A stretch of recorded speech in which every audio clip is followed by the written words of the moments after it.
Hello, everyone. Welcome to the Drone to 1K podcast. I'm your host, David Young. In this episode today, we have Matt Harvey. Matt has become a good friend of mine. We recorded this episode actually at a conference that we were both at, which is why Matt looks so good wearing a suit, and I'm bumming it with whatever I'm wearing. But Matt is one of the smartest people I know. He works as one of the lead drone pilots for a very large energy company, and he also has his own drone business that he's been running for a while, where he has a bunch of different B2B industrial type customers, and he's going to talk all about that and how he built that business and just share a lot of great insights along the way. Matt is also probably one of the most successful people I know in the drone industry. He's had tons of experience with all sorts of different entities, from energy all the way to working out in California with the wildfire stuff that had been going on.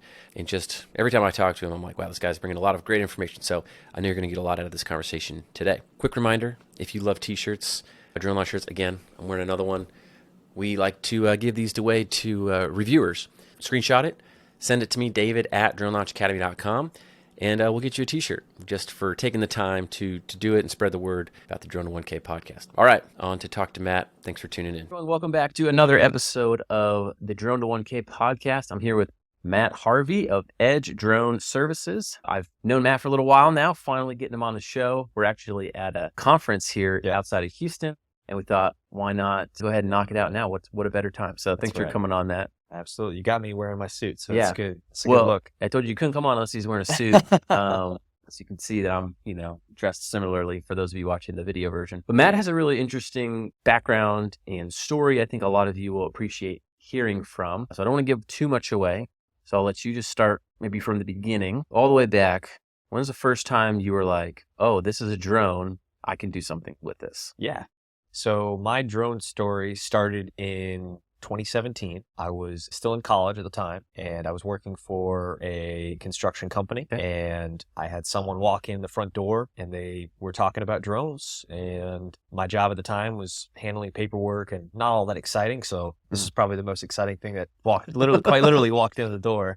And I had a friend, or I still have a friend, he had kind of photography background, and he worked for a small development company, and those two, company I worked for and the company he worked for, became our first clients. So we went out, bought the latest and greatest, which I think at the time was a Phantom 4 Pro. Nice. We split the cost. We started our company together. We put together an LLC, started doing some work for them, between doing some video shoots and also helping with some tracking of some new construction projects.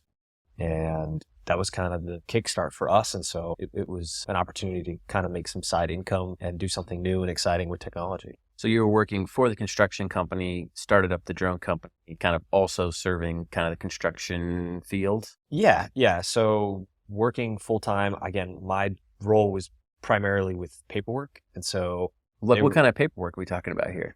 So ironically enough, safety paperwork. Okay. So just keeping track of, So, and really they just needed someone to sort it all and track it. And it's interesting, construction industry as a whole, and some industries tend to be very old school with a lot of things. And I think that technology is kind of moving a little slower for some of those industries. And that was definitely the case. I even pitched to my boss at the time. I was like, hey, listen, why don't we digitize all this stuff? And like, oh, just scan it and put it in the, I mean, that's the reason why I had a job, to be honest. I was like, if they digitized it, they probably wouldn't have needed me. But you're like, let me save you thousands of dollars and put myself out of a job. He's like, no, it's all good. Yeah, exactly. So anyways, somebody walking in, they were another aerial photography company, and their story, I think, actually started with the use of helicopters. And they were talking about how drones were kind of disrupting the market a little bit, and that they were starting to get more requests from different clients to start using drone imagery instead of the helicopter imagery, because sometimes the helicopter imagery was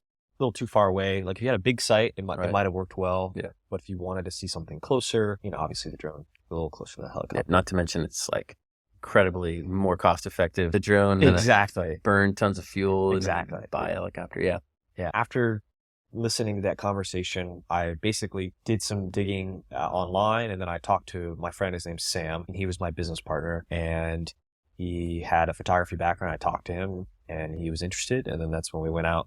And again, the first job was actually, they were doing a bridge replacement, which was really cool to be able to see them take this, pedestrian bridge that they were replacing. And so they paid us, I don't remember. It was a good chunk of change for 2 college kids. I think we maybe made like $2,000 or something. Not bad. So it was, yeah. And he was like, oh yeah, I'll just pay you for a few hours every night or every day, and then that's it. A lot of people start off their drone service business or whatever their entrepreneurship is solo, right? Yeah. You went in with a partner. Did you guys say like 50-50, or how did that arrangement Yeah, so work? actually that was a good learned lesson for me. Is we did start 50-50, and I did end up buying him out probably about 2.5 years later. Okay. It ended amicably. There was no bad blood. It just, Okay. he wanted to move into the corporate world and kind of go not the safe route, but he just Preferred to have a job. yeah.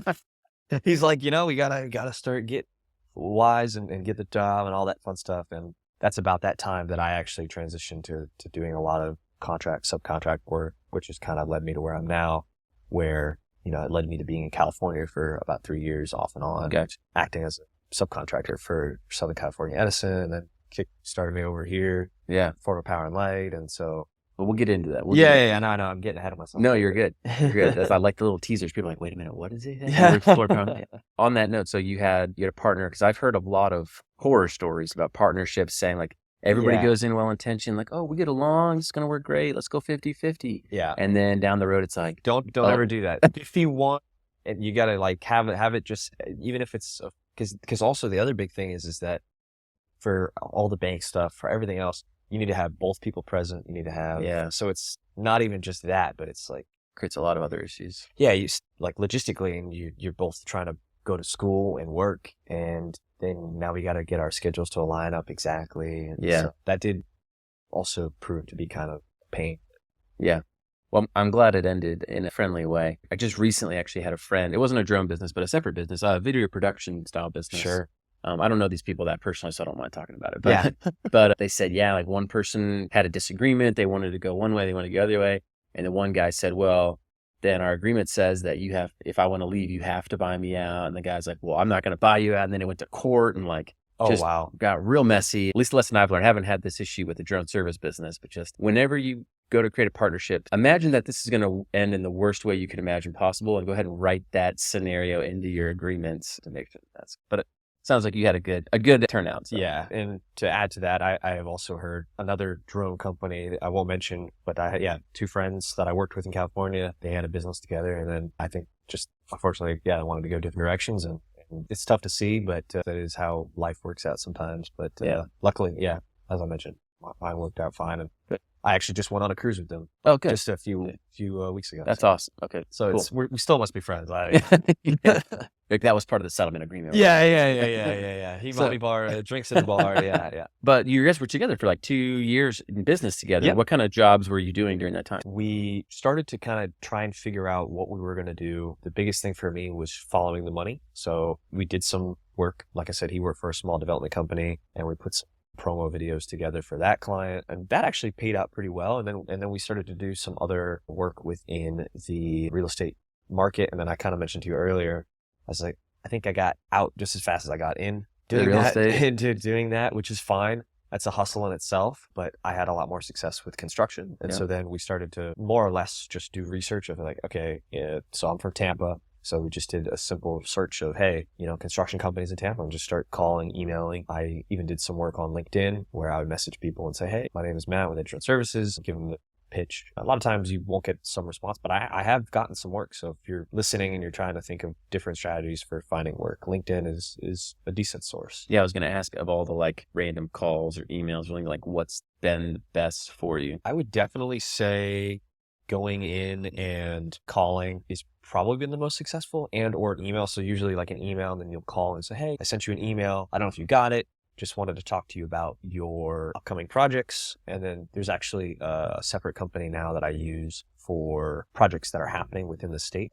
And so I basically pay the company to provide a slew of list of projects that are happening within the county or area. It's kind of how they have it set up. And it's kind of like your prospecting list. yeah, right exactly. There. And so that's actually proved to be really helpful. I've actually contemplated hiring somebody else to kind of help do some of that work as well. So currently I'm tracking, I think, somewhere between 12 to 14 different projects typically every month.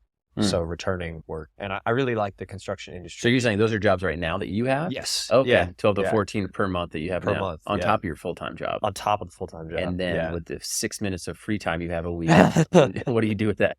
So actually this year, I actually fully transitioned to having all of my work done by contractors. Okay, so you built a team to help you with that. Yep. Yeah. So now I have, depending on what coast of Florida, I have one guy helping with one side and one guy helping. That's awesome. So smart man. Yeah, it's I don't make as much, but the wheels keep turning and I don't necessarily lose all my weekends. So how it kind of used to work is that I would go to Tampa, I'd visit family, and eventually it just got to the point where I was just there and I'd go home and I'd sleep. And then that's the only time they'd see me as I'm walking in to go to sleep. Yeah. And they're like, it's like, hey, we love having you, but we're not seeing you. And then kind of made me reevaluate some things. But you're like, well, come be a visual observer, and then you'll come. Just on this construction site, right? Yeah. Grab your hard hat. Come on yeah. Hit the golf balls that way. Yeah. No. It's been interesting, and then for me, I think long term, I wasn't able to squeeze it all into one weekend, so kind of had to do some readjustment. But I think long term, I'm going to want to hire a pilot and then also another sales rep. I think I'm going to maybe move it that way, but we'll kind of see. Everything is kind of in a flux this year. This has been a year of just kind of not going with the flow, but just kind of taking it day by day, week by week. I still have goals that I'm trying to reach, but I'm understanding that it's not all going to happen at once, and that's okay. Yeah. So you had 2 years working with your friend, you bought him out, and you mentioned that led into a lot of contract work. Talk about what kind of contract work you were doing. So a lot of my experience, again, started with construction, and then this other big segment of my career has been in the utility industry. And a lot of it has to do with external factors, aka Mother Nature. I did some contracting work for Florida Power and Light during hurricane season, I think back in 19 or even maybe before 2018, and helped responders for that storm. And that pay was exceptional. I don't mind dropping the numbers they were giving out. It was like they would give you a standby rate, and then they would give you an active rate. And it worked out to where I think you would make $100, $200 on standby, which usually means you're pretty much primed and ready to go. Yeah. And then jumping into storm response, it was like about $1,000 a day. Wow. Which nice. is a good chunk of change. And yeah. I think a lot of it is because of the FEMA money. It's a different kind of money. That's what I've discovered is that everybody is after the FEMA money because it's basically just sits there waiting to be used when we have a big storm come through. So anyways, they took care of us. And so that was definitely a very lucrative gig. Again, you were usually only there for a day or 2 days. I think the longest stint I had as a contractor was maybe 2 or 3 days. But then again, a lot of the storms that we had during that time kind of weren't as bad as they could have been, which is pros is that there wasn't as much destruction. So it's good for people in pros general. For everyone else. Yeah. And so it is kind of that fine line. I spent half my year kind of responding to that during the summer months. And then during the non-summer months, it was me in California for months on end, living out of a suitcase. The real big kickstart was up in PG&E. They had the really bad fires, and PG&E, they was bankrupt. And so tell people what PG&E is, and if they're not from the West Coast. Pacific Gas and electric. Gas and electric. Thank you. Yeah, and so the West Coast utility. Yeah. Big West Coast utility up in Northern California. Okay. Yeah. And they went bankrupt. They realized, okay, we'll spend millions to save billions. So that's kind of how drones got introduced. I wasn't there the first season that happened. I think that was the beginning of 2019, and then I kind of came in at the back of 2019, and I drove all the way from Florida all the way to California. You drove out there. Had all my own equipment, all my own batteries, all SD cards, computer. They basically said, hey, we need you to fill this role as the RPIC, and you need to show up with all your stuff, and we'll give you your per diem. I don't remember exactly what the pay was, but the pay was pretty good. And then honestly, we made more money off the per diem because what happened was they said, okay, this is your per diem for food and for lodging. And then what we would do is if we knew where we were going to be for a stint of time, which was also kind of a roll of the dice. You didn't know. You could be there for a week. You could be there for a month. As I got further into the project, they tended to let you know a little bit better, but sometimes it wasn't. So anyways, we would go and split Airbnb and we'd have the per diem, and then whatever we didn't spend was pocketed tax-free. And so I had a lot of PB&Js, and you take that room, and then I got this room, and At one point during one of my seasons out there, we had like 3 or 4 guys all in one place where you're saving a little bit more money, and that's what essentially everyone's there to do, is make some good money and go home to their families after traveling for, again, it could be up to 6 months plus before you get a break. And what was the work like out there? Like, what were you doing drone wise? Yeah. So for that particular program, it was either distribution or transmission. So a lot of folks within that industry, the T&D industry, is like kind of the short term. I know everyone loves to use acronyms. So it was all T&D work. We were doing basically asset inspection. There was essentially an area where you were told to go inspect the poles, and it could be anywhere from 7 to 10 photos per pole. That number jumped significantly for transmission. And so it depended on where I was in that contract. If they needed more guys on distribution or they need more guys on transmission. And for those unfamiliar with utilities, transmission lines are the big ones that are sending it long distances. Yeah. Distribution is from there to like houses and stuff, right? Yeah, exactly. So think of transmission as your highways of electricity. Then your distribution is kind of like, you're more like your suburbs or your neighborhood streets. Yeah, neighborhood streets. I'm sure most of the folks listening or watching this have seen, the long corridors, usually a large clearing, whereas distribution is, again, much closer to your house. Now, would you just collect the data? You're taking pictures and just sending it off to their teams to look at, or do they want you to look at it too and categorize and tag? And all that stuff? So for most of that project, I know some folks have done different things. There was RPIC, so I played the role as RPIC, and then I was paired up with a VO, Visual Observer. I think in the later years, the VO ended up becoming responsible for sorting the data. Okay. So what we would have to do is someone would have to go in and create a bunch of different folders, and we'd have the asset number of the pole and say, okay, this is pole 1, 2, 3, 4, 5, 6, 7. You'd have to make sure that all the photos got sorted correctly. So then from there, we would upload it to whatever portal. The company that I was working for, which was BEAD, Bird's Eye Aerial Drones, was the company. I know there was a bunch kind of all over there. That was just kind of the workflow. But if we did see something, even to at the time I knew very little about utility infrastructure. It's like, oh, okay, there's a wire hanging or something obvious. Very obvious that even somebody from off the street like me would have been like, okay, there's definitely something wrong here. Then for that, you would kind of tag it as a priority 1 or a priority 2. There was a series of groupings of like what the level of priority was. Yeah. So P1s, you kind of have to stop and send it off right away. Gotcha. Like, okay, this is high level. This thing could cause something. So we want to let the client know as soon as possible. Now, again, I'm not from the West Coast, so I don't know all the intricacies, but I know they have all the wildfires out there. Yeah. And does that mess them up because it literally burns down the poles, or are these like transmission lines causing fires by like hitting trees or something? Yeah. So part of the issue is that the wind speeds get very high and it's very dry in a lot of areas in California. And all it takes is something where there's a malfunction on a pole and that could cause a spark. And then next thing you know, you've got this brush fire that's just rapidly growing. And so it could be something like a tree falling, or the pole itself could malfunction, causing that spark. I know there was at least one fire that way. So the issue is these lines potentially causing fires. Right. Gotcha. And PG&E got in trouble because it was beyond negligence. It wasn't just that they knew and they chose not to do anything. They knew and they actively skirted around responsibility. And then that's hence the bankruptcy and all that fun stuff. And so I know that there's folks out there now that look at the pole all the time. And I remember going out there for a few seasons and you'd see some of the same poles. You go back and it's almost kind of like going home away from home. You're like, oh, well, we're going to go back to this area in the middle of 97.8. Yeah. And you're some cow pasture farm or you're in some ravine or whatever. And that was the one thing interesting so I'm originally from Florida, from Tampa, going to all these awesome places where there's such drastic changes in elevation. That was definitely one of the big pros for the work. It's like being outside. Your office is new every week, every day.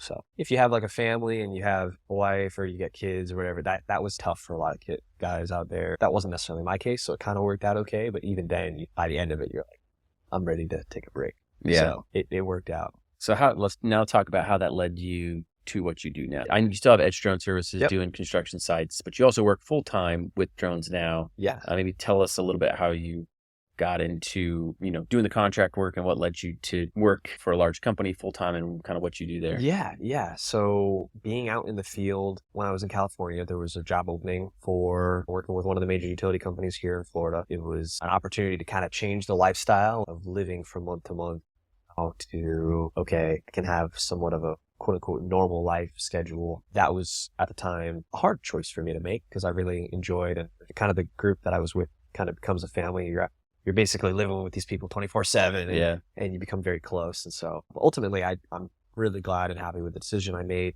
The company that I work for, I do work for Florida Power and Light. I can't speak too much about it, but for those that are interested in learning more about what we're doing, my specific role is with our Drone in the Box program. And you can kind of research that. We'll kind of keep it high level, but you guys have a lot of good press releases and stuff about it. So yes, Google it. Yeah. The topic of discussion is primarily about edge drone services. Again, great company, great to work with. I only have good things. If you were going to give some advice to someone, I mean, you've been in the drone industry for a long time, right? Like years. I mean, comparatively to most people. Sure. Yeah. So you've done everything from utilities to construction to briefly real estate, to also having a full-time job with drones with a company, right? So you've seen like a very good broad spectrum. Let's give one piece of advice for people looking to start a drone service business. If you were going to like be in your first week starting a brand new drone services business company, what would you focus on? And my next question will be about if you wanted to get like a full-time job in drones, like into the future, like how would you focus your efforts in those two different areas? So let's start with, pretend you don't have any drone service company. Yeah. You're starting, today's day one. What would you first week to kind of get going as quickly as possible? Sure. Yeah. So obviously take the Drone Launch Academy. Get yourself up to speed on all the Part 107. Yeah. Thank you. That, I was obligated to say that. Yeah. No.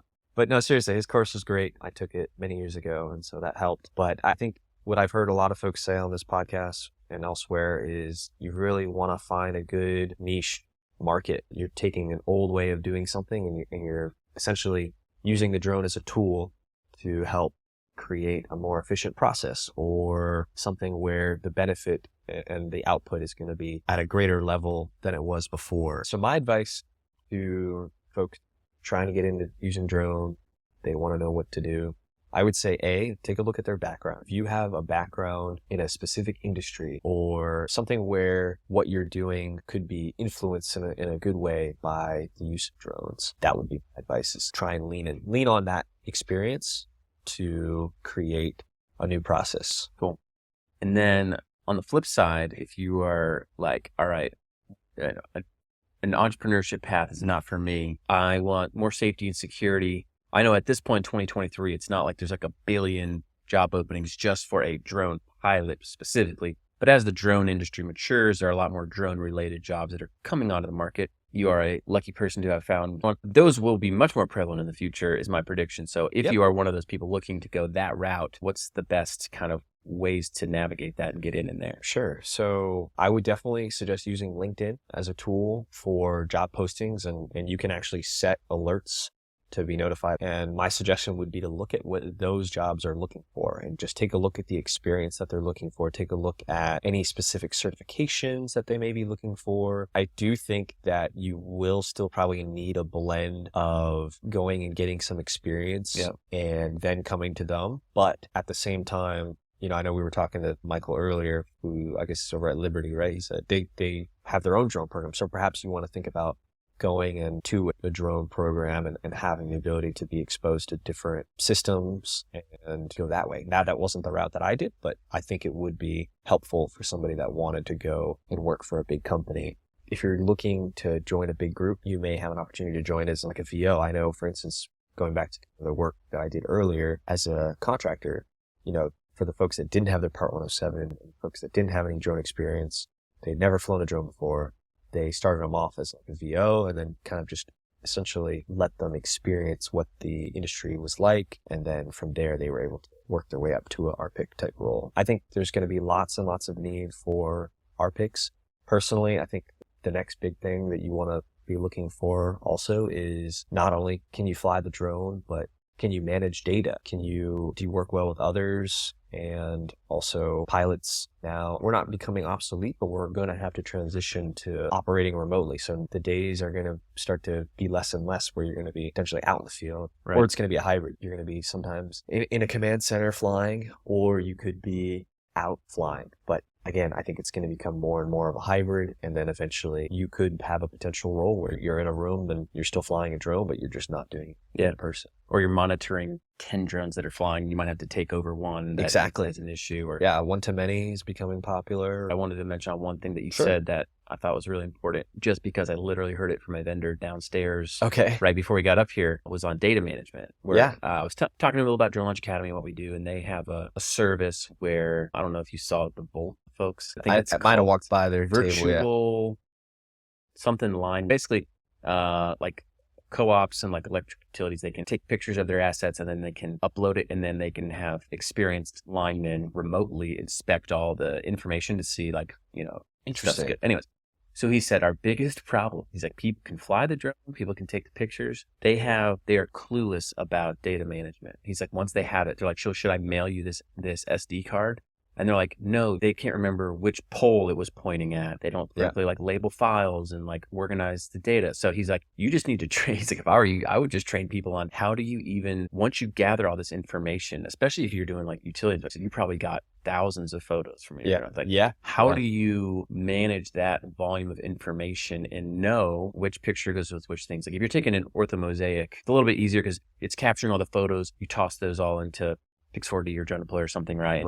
And it's recognizing them and stitching them together based on the geotag. Yeah. But if you're doing something else that's inspection related and you got a lot of data, people just don't know how to manage that level of information. So the more you can get familiar with making things easier on who you're sending information to, I think that's a valuable skill that apparently not a lot of people have. Yeah. I'll even take it a step further is that I think another good opportunity to kind of set yourself apart from others is taking some basic AI classes and learning about like image recognition. There's so many open source platforms that you can go and kind of play and mess with. Maybe you come in with a cert from that company or whatever and say, hey, I've taken this course on the basis of image recognition, and that's going to be the next big thing is we have all this data, and then now we want to have instant reports on, okay, what findings matter from this. It's like we've come way over here from the old way of doing things where guys were in a helicopter writing stuff on a pen and a pad and be like, oh, I hope I got that. That one looks, I don't really know how they did it. Now we've come all this way, and a lot of big companies and clients and everything, we want the data and we want the results right away. Like everyone wants it yesterday. There's a company downstairs, again, we're just at a conference, so I got the juices are flowing. Yeah. But there's a company downstairs. He's being a paid actor. Don't I'm not even mentioning it. There's a company downstairs, and they were talking about, we actually now have like a chip inside here that, again, we've trained like an AI model to recognize what the beginning of a forest fire looks like. So as it's flying around, it can instantly recognize there's a fire or a potential for a fire here, and it can transmit that back to stop it much more quickly than getting video, hoping the person's watching the live feed or whatever, you know what I mean? Like you're saying. Yeah, no, that is super ideal for all folks involved again. Yeah. But anyways, listen, basically what I'm trying to say, listen to everything Matt is telling me, because he's a wise man. He's got a lot more experience than me with hands on the controls and actually working with the customers. Really appreciate you coming on and sharing all your insights. And Matt's actually about to speak in 30 minutes here at the conference. So appreciate him taking time out of his time here to talk to us for the podcast. So any parting words before we go, Matt? No, just do what you guys can to set yourselves apart and don't give up. Love it. All right. Thanks, Matt. Yeah. Thanks, David.